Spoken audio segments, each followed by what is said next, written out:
cultivate peace, love, assurance, that the universe is offering you this opportunity to pause and say, there's a lesson here. It might hurt, sting, ouch, pause, does not feel great, but I'm here because of protection, and I'm protected enough to be here for reflection. So let me do that, so that in this flying movement forward as the angelic, as the divine soul resting in this vessel, I can look up at the stars and observe, wow, this is a great journey. I don't have all the answers to how all the stars got there, but there's clearly a journey, there's a history, there's a plan, there's a path to how they got there. And I, on my current path, am seeming to point the way to my own infinite opportunity, where I continuously do receive invites and opportunities, thus with these invites, to release any fears, any doubts as far as where I'm wanted. I don't have to worry about that anymore, because the possibilities are limitless. The revelations are around me. And as long as I am moving, remembering that I am divine and operating in my divine energy, I'm going to pursue this journey and be on it with the many confirmations that are here. Not only that, but as it pertains to my love life, whether I am with someone already holding them or we're coming into union, we have a flame, we have a fire for each other, for ourselves as individuals, that is like none other. We awaken within ourselves the comfort of safe space and the surge of passion in the same space that purifies all of the process of programming that has come before us. We know that this is not only about the destruction of the strongholds on our mind about what a relationship is and what it should look like in individual spaces, but we know this is about the brokenness in each one of us that is going through a rebirth, and so thus we are to be each other's safe space. Space is a word that's coming up a lot with this. Then we have the rabbit, and we are creating, again, haven when there's danger lurking around.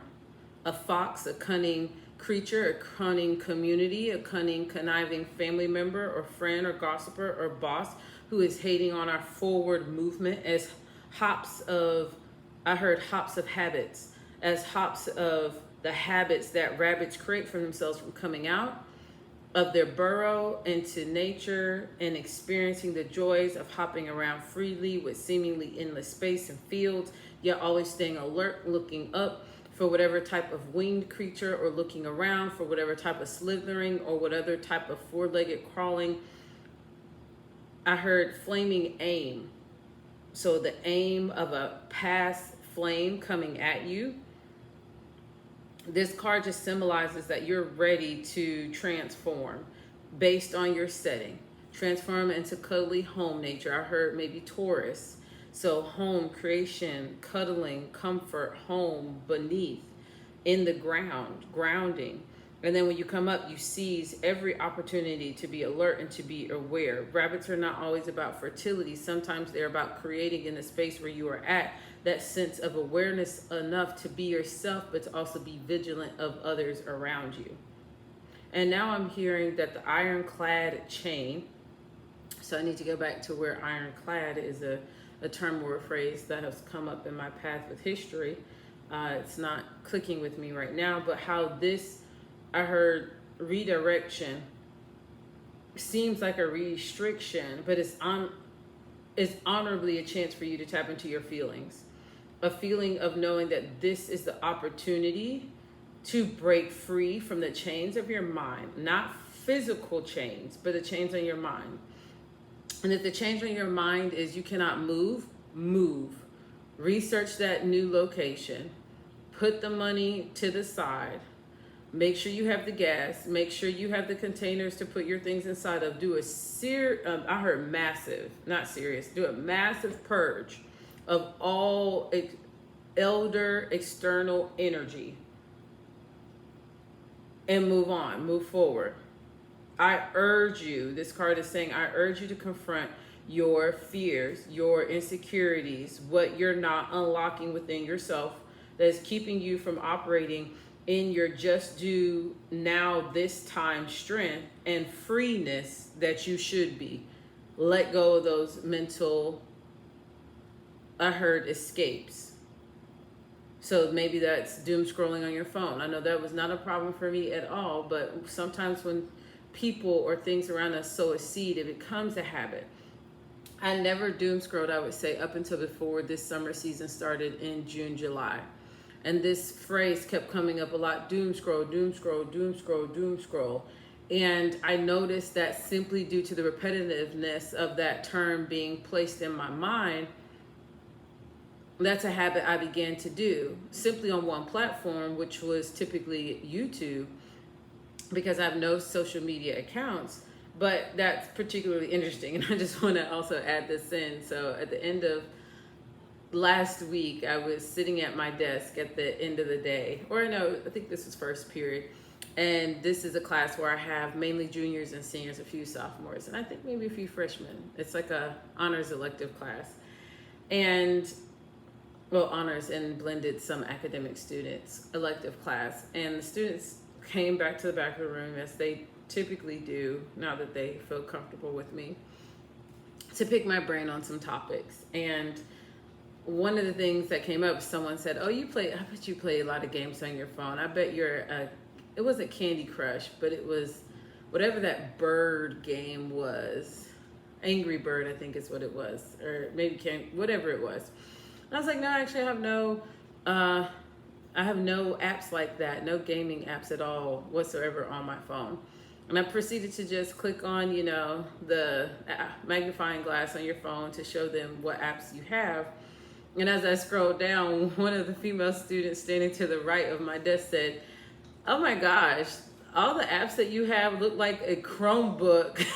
Like, there's nothing exciting. It's just, the bank app, the calculator app, it's the magnifying glass app, the compass app, the just basic apps. So there's nothing exciting. And I just say, yeah, I don't mind showing you this, because there's literally nothing like that on my phone. Like, no games. A child has never been able to pick up my phone. Even family members, kids, they're like, "Can you just give them your phone to play with?" Like, no, actually I can't, because there are no apps like that on my phone. And no, I will not download apps like that on my phone. They can do Duolingo. I have Duolingo. And we'll select the language they're interested in and start them under that, but that's about it. So I thought that was funny, a point to share. Again, fix those mindsets. Correction, and I apologize for saying it like that. Find those mindsets that are your strongholds, that are keeping you down and depressed in certain habits. When you do find those mindsets, go away. Create clouds around your judgments toward yourself. Create clouds, which essentially is meaning a space from the light of the moon and space from the light of the sun, because both the sun and the moon are here. The moon is here, clouds are crouching in on it, and the sun is there. Get yourself away from everything that has been trying to shed light, impose their opinion on you, so that you can, like this train, move away to a more beautiful, peaceful place.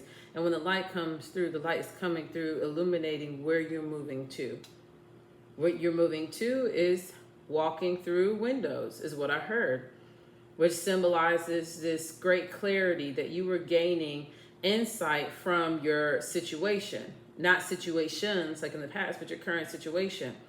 And you're allowing your heart to guide your mind into new ideas. Now, what do I mean by that? Allowing your heart to guide your mind. I am a person who is more mind over heart. But if I were to allow my heart, as a Virgo, to guide my mind, that means I'm going to look at the frequency of my emotions and my feelings when I think about certain thoughts. And I do so strongly believe in pros and cons lists. So I'm going to write that thing down. And as I write it down, I'm going to say, this is the pros of it. These are the cons of it. This is how my heart feels good about it, how my heart feels bad, negative, weird energy about it that I just can't put my finger on. But this one word, this one topic on the page, I got a plus or minus feeling about it.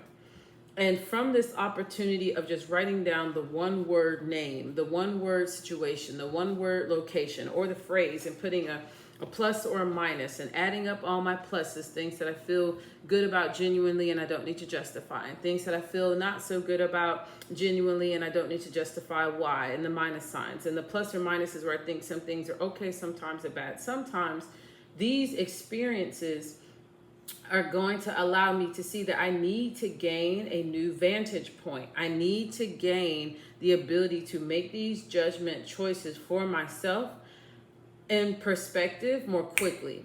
And that's going to build on my mind's ability to say, hey, you have gained insight by looking at your true perspective of the good and bad, and it's guiding your now steps.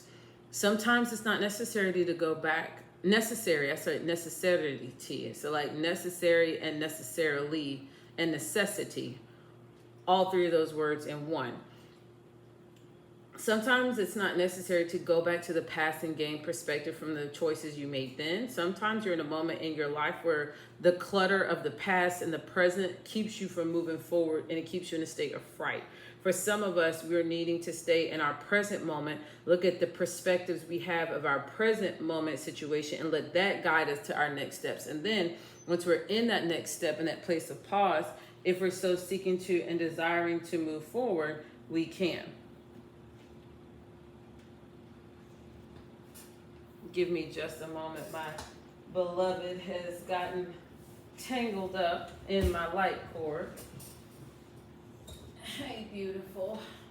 I know this is me. There you go, love bug. Okay. Under window, we have books. So some of you, I'm hearing this being said loud and clear. You need to go get the book. A book.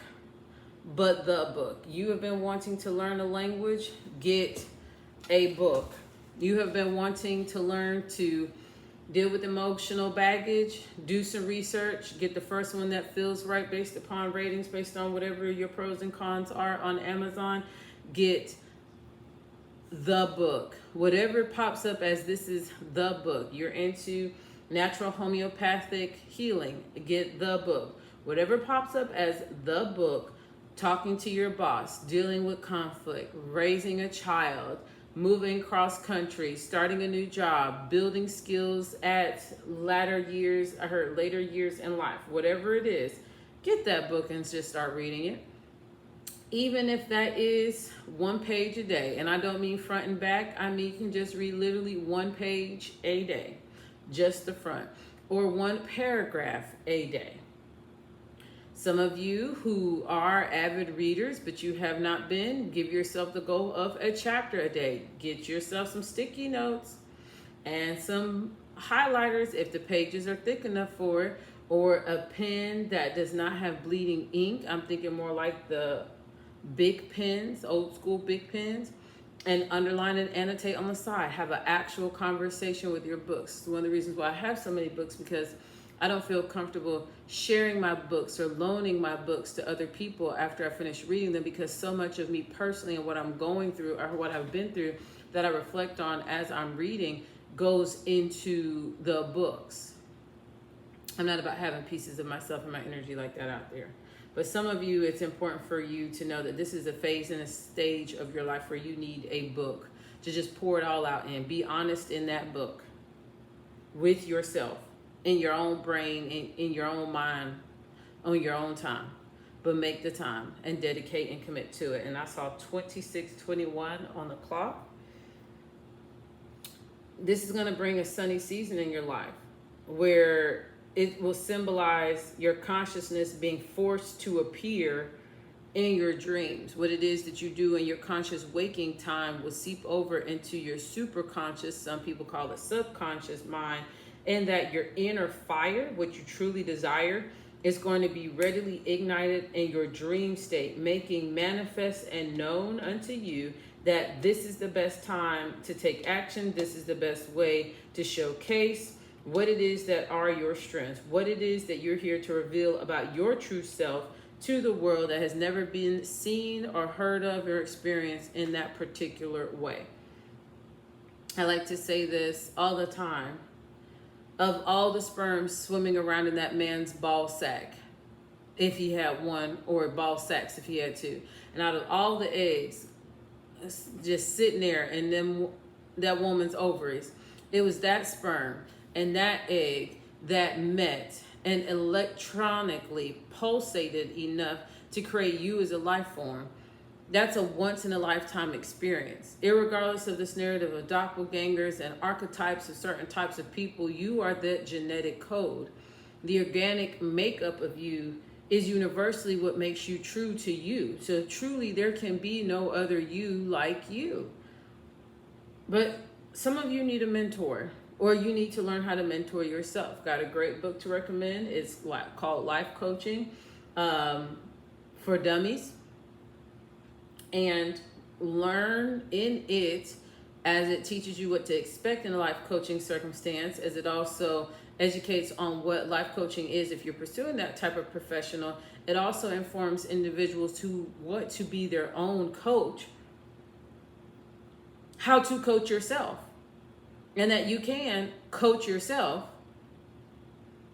And not only that, you can coach yourself. And I just noticed something. The canvas that I'm working on is leaning to the side. So maybe some of you are leaning to the side as it pertains to this idea of having a professional mentor or a coach. It's okay. It's just for enlightenment. So go after it if you want, and don't if you don't. But I hope this reading resonated with you. I'm so excited about this new format and way that we're doing things. And I hope you have a wonderful rest of your sun cycle.